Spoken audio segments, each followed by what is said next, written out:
Guys ನೋಡ್ರಿ, ನೀವು ಈಗ ಒಂದು ಕನ್ಯಾ ನೋಡಕ್ ಹೋಗ್ತೀರಿ ಅಂದ್ರೆ ನಿಮ್ಗೆ ಏನಾಗ್ತೈತೆ ಅಂದ್ರೆ ಕೆಲವೊಂದು ಹುಡುಗರು ಹಿಂಗ್ ಡಿಮಾಂಡ್ ಮಾಡ್ತಾರಂದ್ರ ಏನ್ ಮಾಡಕ್ ಬರೋದಿಲ್ಲ. ನೋಡಿ, ಕೆಲವೊಂದು ಹುಡುಗರಿಗೆ ಏನಾಗುತ್ತೆ ಅಂದ್ರೆ ಫ್ಯಾಟ್ ಇರ್ತಾರೆ, ಒಂದು ಹೊಟ್ಟಿ ಬಂದಿರ್ತೈತಿ, ಇಲ್ಲಾಂದ್ರೆ ಗಲ್ಲ ಎಲ್ಲ ಉಬ್ಬಿರ್ತಾವ.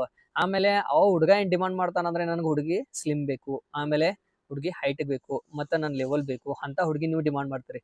ಮಾಡ್ರಿ, ಬೇಡ ನಂಗಿಲ್ಲ. ಕರೆ ನಿಮ್ ಕಡೆ ಒಂದ್ ಸ್ವಲ್ಪ ನೀವು ನೋಡ್ಕೋರಿ. ಫಸ್ಟ್ ನೀವು ಹೆಂಗದರಿ, ನೀವು ಕರೆಕ್ಟ್ ಆಗಿ ಸಿಕ್ಸ್ ಪ್ಯಾಕ್ ಐತಿ, ನಿಮ್ದ ಬಾಡಿ ಐತಿ, ಹಾ ಅಂತ ಸರ್ಚ್ ಮಾಡ್ಬೋದು. ಮತ್ತೆ ಏನಾಗ್ತೈತೆ ಅಂದ್ರೆ ಅದು ಆಕರ್ಷಣೆ ಆಗಿ ನಿಮ್ಗ ಹುಡುಗಿನು ಎಸ್ ಅನ್ಬೋದು.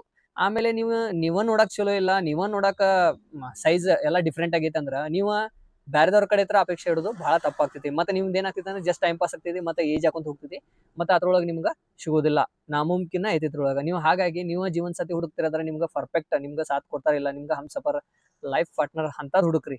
ನಿಮ್ಗೆ ಏನಾಗ್ತದೆ, ನೀವು ಪರ್ಫೆಕ್ಟ್ ಇತ್ತಂದ್ರೆ ಪರ್ಫೆಕ್ಟ್ ಚಾಯ್ಸ್ ಮಾಡ್ಕೋಬಹುದು, ಇಲ್ಲಾಂದ್ರೆ ಚಾಯ್ಸ್ ಮಾಡ್ಕೋಕ್ ಹೋಗ್ಬೇಡ್ರಿ. ಮತ್ತೊಂದೇನಂದ್ರೆ, ಈಗ ನೀವು ನೋಡಕ್ ಹೋಗ್ತದಂದ್ರೆ ಶರ್ಟ್ ಇಲ್ಕ ಟಿ ಶರ್ಟ್ ಹಾಕೊಂಡ್ ಹೋಗ್ತೀರಂದ್ರೆ ನೋಡ್ರಿ, ನಿಮ್ದ ಸೈಜ್ ಪ್ರಕಾರ ಹಾಕೊಂಡ್ ಹೋಗ್ರಿ. ನಿಮ್ಗೆ ಏನಾದ್ರು ಸೈಜ್ ಯಾವ್ದು ಮ್ಯಾಚಿಂಗ್ ಇತ್ತಂದ್ರೆ, ನಿಮ್ ಸೈಜ್ ಈಗ ಹೊಟ್ಟಿಗೆ ಟಿ ಇತ್ತಂದ್ರೆ ನಿಮ್ಗೆ ಏನ್ ಮಾಡ್ತಾರೆ ಅಂದ್ರೆ ಟಿ ಶರ್ಟ್ ಹಾಕೊಂಡ್ ಹೋಗೋದಿಲ್ಲ ಅಲ್ಲಿ, ಯಾಕಂದ್ರೆ ನಿಮ್ದ ಹೊಟ್ಟಿ ಎದ್ ಕಾಣ್ತೈತಿ. ಆಮೇಲೆ ಮತ್ತೊಂದು ಶರ್ಟ್ ಹಾಕೊಂಡ್ ಹೋಗ್ತೀರಂದ್ರೆ ಬಹಳ ಫಿಟ್ಟಿಂಗ್ ಶರ್ಟ್ ಹಾಕೊಂಡ್ ಹೋಗ್ಬೇಡ. ಶರ್ಟ್ ಹಾಕೋದಿದ್ರೆ ಏನಾಗ್ತೈತೆ ಅಂದ್ರೆ ಅದು ಎದ್ ಕಾಣ್ತೈತಿ. ಮೀಡಿಯಂ ಯಾವ್ದು ಶರ್ಟ್ ನಿಮ್ಗೆ ಸೂಟ್ ಆಗ್ತೈತಿ, ಯಾವ ಬಾಡಿಗೆ ಏನ್ ಸೂಟ್ ಆಗ್ತೈತಿ ಅಂತ ನಿಮ್ಗೆ ಗೊತ್ತಿರ್ಬೇಕದ. ಹಾಗಾಗಿ ನೀವು ಈ ಎರಡರೊಳಗ ಗಮನ ಕೊಡ್ರಿ. ಮತ್ತ ನೀವು ಏನಾದ್ರು ಬಹಳ ಅಪೇಕ್ಷೆ ಮಾಡತ್ತೀರ ಅಂದ್ರೆ ನಿಮ್ಗೆ ಅಂತದ್ ಬೇಕು ಇಂಥದ್ ಬೇಕು ಅನ್ಕೊಂಡ್ರ ಅಂದ್ರೆ ನೀವು ಅಲ್ಲೇ ಕೊಟ್ಟಿರ್ತೀರಿ. ನಿಮ್ಮ ಜೀವನ ಸಾಥಿ ಹೆಂಗ್ ಹುಡುಕ್ತೀರ ಅಂದ್ರೆ ನಿಮ್ ಕಡೆ ಪೈಲಾ ನೀವು ನೋಡ್ಕೋಬೇಕು. ಫಸ್ಟ್ ನಿಮ್ಮ ಕನ್ನಡಿ ಐತಲ್ಲ, ನಿಮ್ಮ ಕನ್ನಡಿ ಒಳಗ ನಿಮ್ಮದ ಮುಖ ನೋಡ್ಕೋರಿ. ನಿಮ್ದು ಪರ್ಫೆಕ್ಟ್ ಇತ್ತಂದ್ರೆ ನೀವು ಪರ್ಫೆಕ್ಟ್ ಆಗಿ ಹುಡುಕ್ಬೋದು.